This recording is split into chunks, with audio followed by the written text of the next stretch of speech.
Jai Shri Krishna. This video is for Gita Olympiad 2025 and today I am going to recite Adhyay number 18, that is Moksha Sannyasa Yoga, and this is in continuation of shloka number 12, 13 and 14 with its meaning in Gujarati.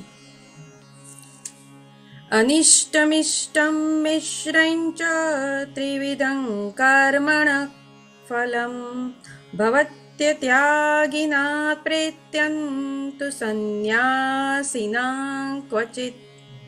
જે ત્યાગી નથી તેને માટે ઈચ્છિત એટલે કે ઈષ્ટ, અનિચ્છિત એટલે કે અનિષ્ટ તથા મિશ્રિત એમ ત્રણ પ્રકારના કર્મફળ મૃત્યુ પછી મળે છે. પરંતુ જે સંન્યાસી છે તેમને આવા ફળના સુખ દુઃખ ભોગવવા પડતા નથી. એટલે કે જે કૃષ્ણની ભાવના યુક્ત મનુષ્ય કૃષ્ણ સાથેના તેના સંબંધ વિશે જાણતો હોય કર્મ કરે છે તે સદા જીવન મુક્ત હોય છે. તેથી તેને મૃત્યુ બાદ પોતાના કર્મફળના સુખ દુઃખ ભોગવવા પડતા નથી. શ્લોકા નંબર 13. પચ્ચૈતાનિ મહાબાહો કારણાનિ નિબોધ મે સાંખ્યે કૃતાંતે પ્રોક્તાનિ સિદ્ધયે સર્વકર્મકામ. હે મહાબાહુ અર્જુન, વેદાંત અનુસાર સર્વ કર્મોની સિદ્ધિ માટે 5 કારણ હોય છે. હવે તું મારી પાસેથી તે વિશે સાંભળ. અહીં અંતિમ નિયંત્રણ પરમાત્મામાં જ છે. ભગવદ્ ગીતામાં જણાવ્યું છે તેમ સર્વસ્ય ચાહમ હૃદિસન્નિવિષ્ટો.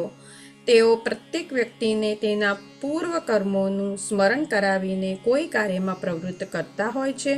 અને જે કૃષ્ણ ભાવના યુક્ત કર્મ અંતર્યામી ભગવાનના નિર્દેશ અનુસાર કરાય છે તેમના ફળ આ જન્મમાં કે મૃત્યુ પછીના જન્મમાં પણ એવા ભોગવવા પડતા નથી. શ્લોકા નંબર 14. અધિષ્ઠાનમ તથા કર્મ કર્તા કરણંચ પૃથક વિધમ વિવિધાશ્ચ પૃથક ચેષ્ટા દૈવમ ચૈવાત્ર પંચમમ.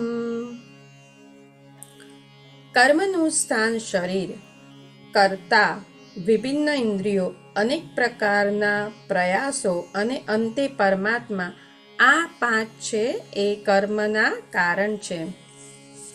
અધિષ્ઠાનમ શબ્દનો અર્થ અહીંયા શરીર પ્રતિ છે. શરીરમાં રહેલો આત્મા કાર્ય કરે છે, તેથી કર્મના ફળ નીપજે છે અને તેથી તે કર્તા કહેવાય છે. આત્મા જ જ્ઞાતા તથા કર્તા છે એવો શ્રુતિમાં પણ ઉલ્લેખ છે.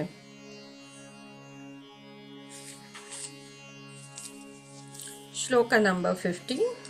શરીરવાંગ મનોભિર્યત કર્મ પ્રારબ્ધે નરઃ ન્યાયં વા વિપરીतं વા પંચૈતે તસ્ય હેતવઃ.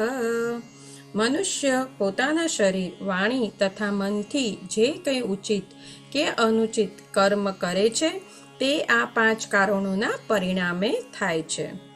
આ શ્લોકમાં ન્યાય એટલે કે ઉચિત, વિપરીત એટલે અનુચિત શબ્દો ઘણા મહત્વપૂર્ણ છે. ઉચિત કાર્ય શાસ્ત્ર વિહિત નિર્દેશો પ્રમાણે કરેલું કાર્ય હોય છે અને અનુચિત કાર્યોમાં શાસ્ત્રોના આદેશોની અવગણના કરવામાં આવે છે. તેમ છતાં કોઈ કર્મ કરાય છે તેની સિદ્ધિ માટે આ 5 કારણો જરૂરી હોય છે. અસ્તુ. જય શ્રી કૃષ્ણ.